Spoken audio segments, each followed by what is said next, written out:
I mean, the reality is at the moment there has obviously been a very dramatic global slowdown in exploration. Companies are very focused on immediate opportunities that are available, today or next year, rather than looking forwards 3 or 4 years in their exploration thinking. So, for us, and I think the industry in general this year, with an Africa focus, the Congo license round has been fantastic. It's been very exciting for PGS to actually support SMPC and the DGH in pulling that license round together.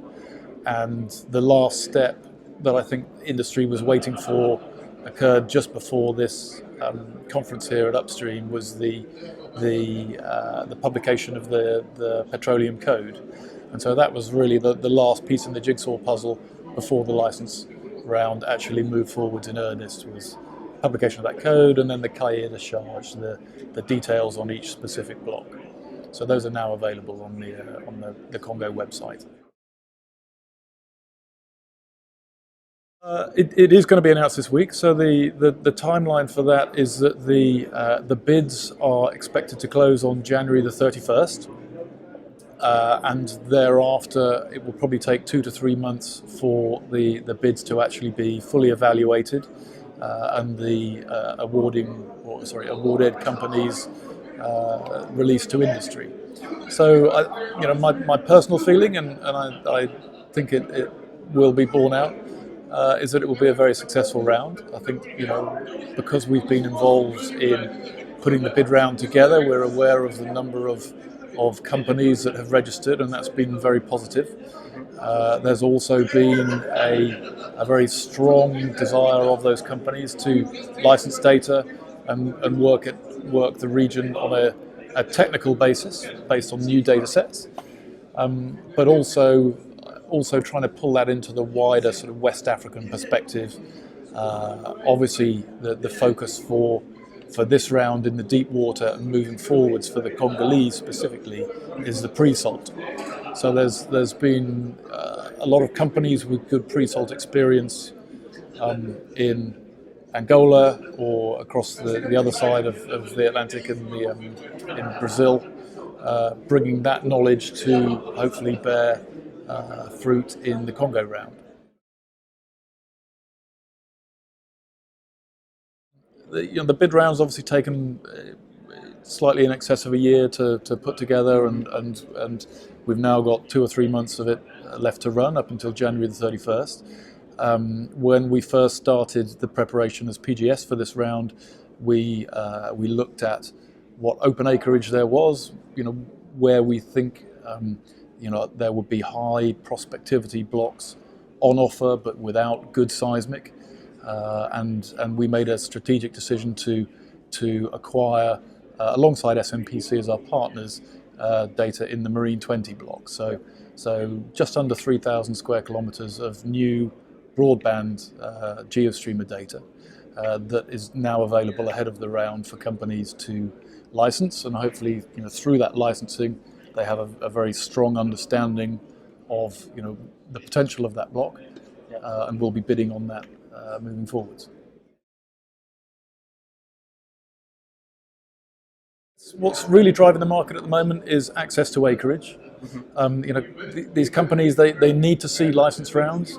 They need to see consistent regulatory regimes. They need to see license rounds on a regular basis, so they can plan 2 to 3 years, maybe more, in advance with their seismic programs and what they would like to see coming onto the market. But really, what's driving it today is access to acreage. So Congo has been, very, or I think will be very successful in that it is a major license round offering deep water acreage, large blocks with good pre-salt potential, but also moving up the shelf into shallower blocks as well.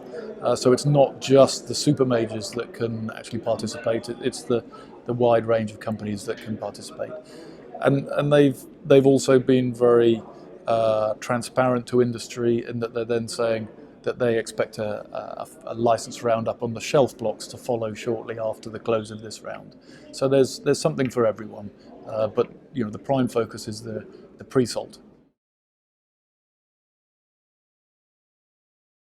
I think it's yet to really be fully understood how that code will be applied and what the implications are and what the oil companies themselves think about it and how that affects their project dynamics. From our side, I think it's a very straightforward code to understand.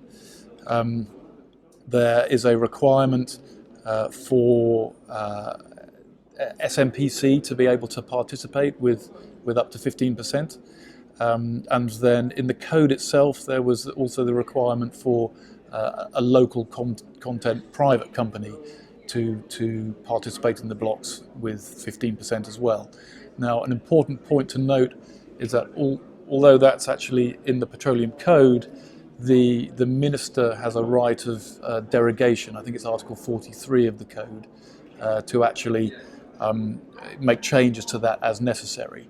So in that article, the minister has seen fit to actually remove that requirement for the private local content company to participate for the deep water round, deep water blocks. And that means that it's obviously far less onerous on the international companies wanting to work there. They don't need to find a competent local partner with enough financial backing to actually participate in the deep water.